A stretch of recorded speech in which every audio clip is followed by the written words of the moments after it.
I'm going to take this box out of the way. Oh my goodness! Oh, this is beautiful. Look, you little guy. It's like me hitting the town on a Saturday night, to be honest. Really need that lamppost to stay up. Hello and welcome back to Antique Alibi, Vintage Cash Cow's weird and wonderful game show. My name's Nikki and I'm one of your hosts. Hello, I am Gabriel. Hey, I'm Eloise, and we're working as a team to detect the traitors. Now, the traitors will be doing their best to try and deceive us and tricking us into thinking that the vintage item is theirs. However, we must use our wit and our charm to figure out who the vintage item truly belongs to. Hi everyone, hi. Oh, this is... I love this one. This is an interesting one. I love this one. I'm getting Oliver Twist vibes. We've got a drunk man Yes. with a dog. Yeah, who's the drunk in Oliver Twist? Oh, the dog moves. Yeah, the dog moves. Look at that. Okay, so okay. I mean, I just enjoy looking at it, and that could be what it is. It could just be a sculpture of a metal sculpture of sorts. I mean, Is it I'm really not supposed to be well-versed on it, somebody? I just think of Oliver Twist, that so guy. confused. The Bill, I think his name is. but- Are you- Oh, is Bill that not- Sykes. Yeah, that's it. Bill Sykes. You seem theatrical. Those glasses. Instantly I was those looking at glasses, that those lady. colourful glasses, the style of your hair, that jumper, you seem very theatrical. And I've got no idea why that's got any relevance whatsoever, apart from the fact of Oliver Twist. So fact one does say that it is Edwardian. I'm feeling like it's going to be in the older generation bracket. Each one of you are giving me a certain type of history teacher, but I feel like... Well, if you you're- think each of them could be a history Could be teacher? a history yeah. teacher, yes, very Yeah. much so. I personally would strike number one out as a history teacher. Not with that choker on. She's not a history teacher. This is like quite an older generation piece. Like that's something my nan would have in her house or something. I don't know, I'm finding it difficult to pin this to a personality or to a Yes, certain type of yeah. person. But for the time being, just because I think your glasses are great and your jumper's great, I'm going to go with number two. You're going with number two?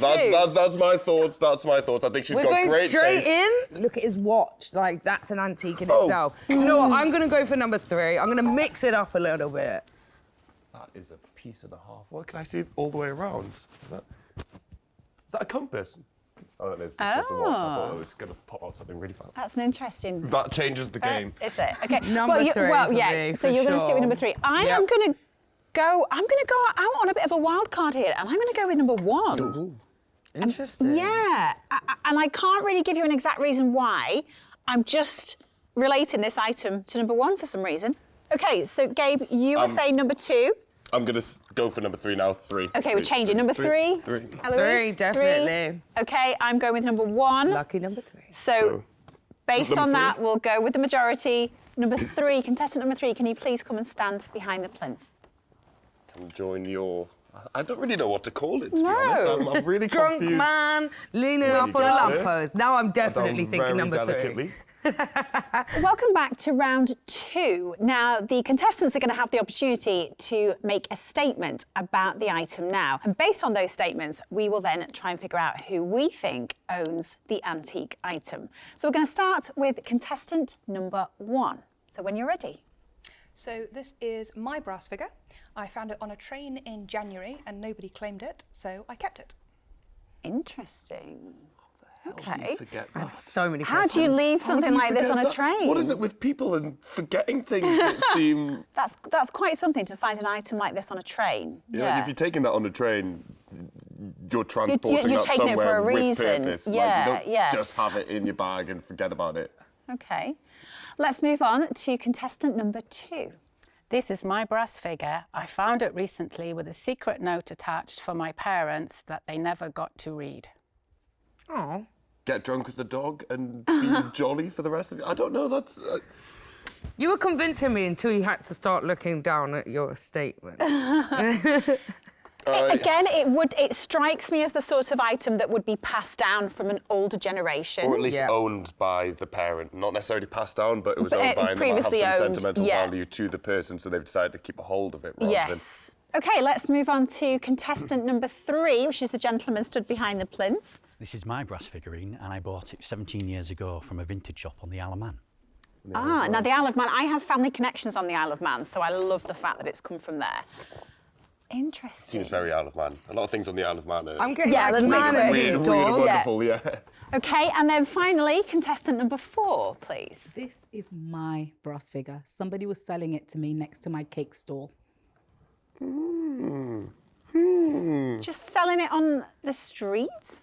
Would somebody be... Cake stall. I mean, I've done stalls before on farmers markets, food markets, that sort of thing. And Okay. you do get the most weird and wonderful, absolutely anything. Think of car boot sale times about 10. Yeah, okay. And you yeah. get some really see fancy you stuff. buying something like that though. I can't see you being on your stall and being like, oh my God, I've always wanted one of those.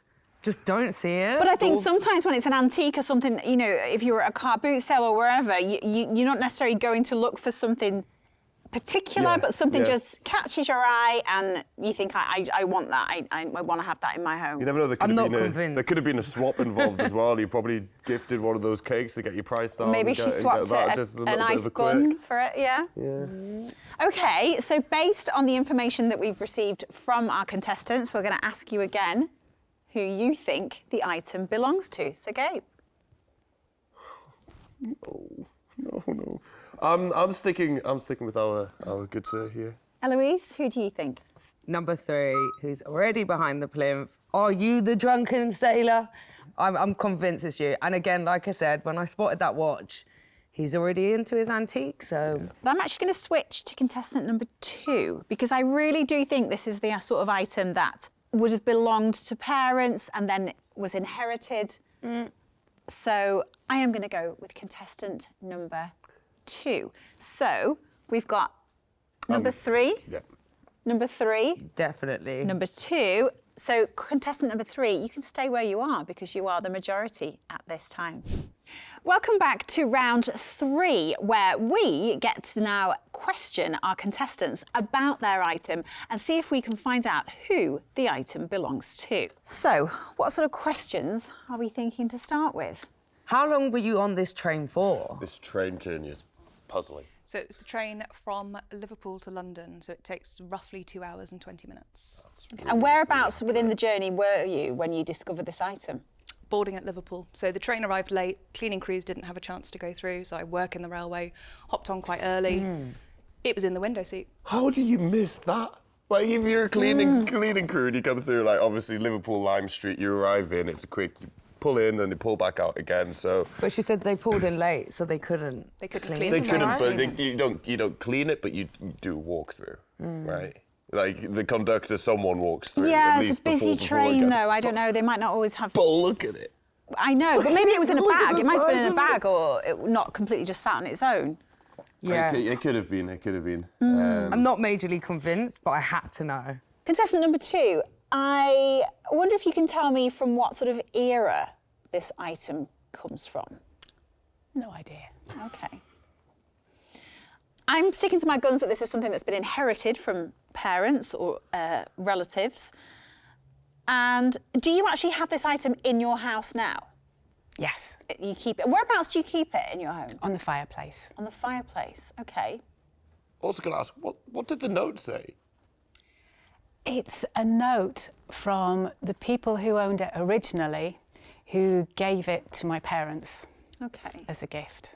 And it had anything, the note, was it rub the dog 3 times for a good luck wish? Or was it, this is sacred, or this is part of, or this depicts? It might be like- personal. The note might be personal. Or is It it was- too much to divulge? Or? It was sent in memory of my dad's friend who had died, and they used to drink every Friday night in the pub. What was your dad's friend's job? I don't know. Okay, moving on to contestant number 3. Would you be able to put a rough price on this item? Is it something that you've had valued? I haven't had it valued, but I can tell you what I paid for it. Okay, what did you pay for it? Well, 17 years ago, I think it was about £80. Okay. So potentially it's going to be worth a little bit more than that now if you bought it 17 years ago. And where do you keep this item in your home? I don't. It's actually a present I bought for my father-in-law because he collects a lot of brass things, and he also keeps it on his fireplace. Okay. Interesting. Okay, and then finally, contestant number 4. Where was this cake stall? In Cheadle Market. In Cheadle Market, okay. So was there another stall next to you that was selling antiques? Yes, Okay. so it's an artisan market. So Okay. it's quite a lot of different people selling things. And what was it about this item that really grabbed your attention? Well, it wasn't that I actually wanted the item. So we were at the market, a wind came out of nowhere and my covers weren't secure on my table as we were getting ready to set up.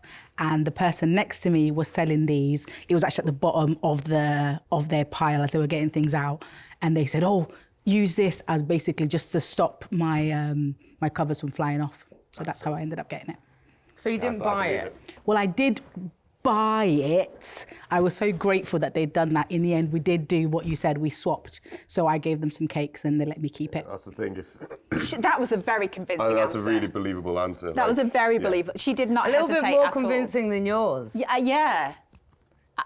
Your price range threw me.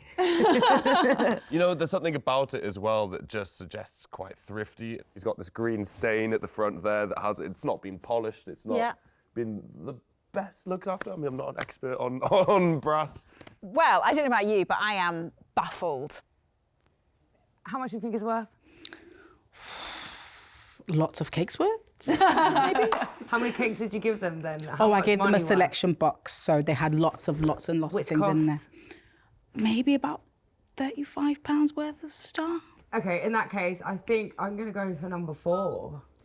I buy into your story, so I'm going to go with number 4. I'm actually going to jump back to who I thought originally, which was contestant number 1. This is a really difficult one. This yeah. is. But we've this got is 2 tricky. votes for contestant number 4. So unfortunately, contestant number 3, if you could come back into the line, and contestant number 4, if you could stand behind the plinth. So we've now come to the end of round 3, and it's now time to find out who this beautiful brass item belongs to. Is it going to be contestant number 1, contestant number 2, contestant number 3, or contestant number 4? Let's find out.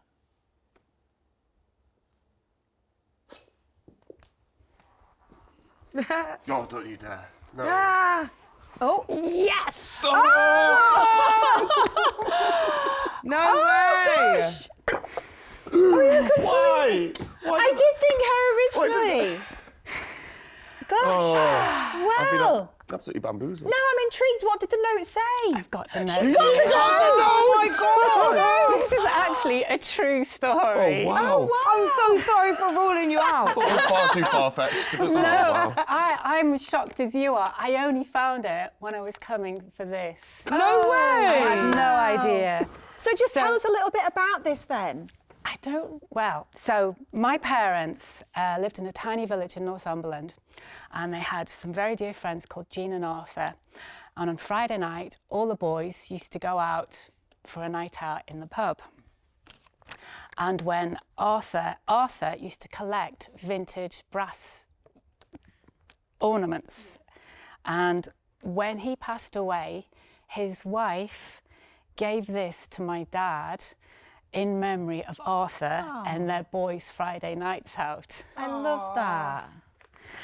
And she wrote this note explaining it all, and she put the note underneath here with cling film and then sellotaped it to the bottom of the pot.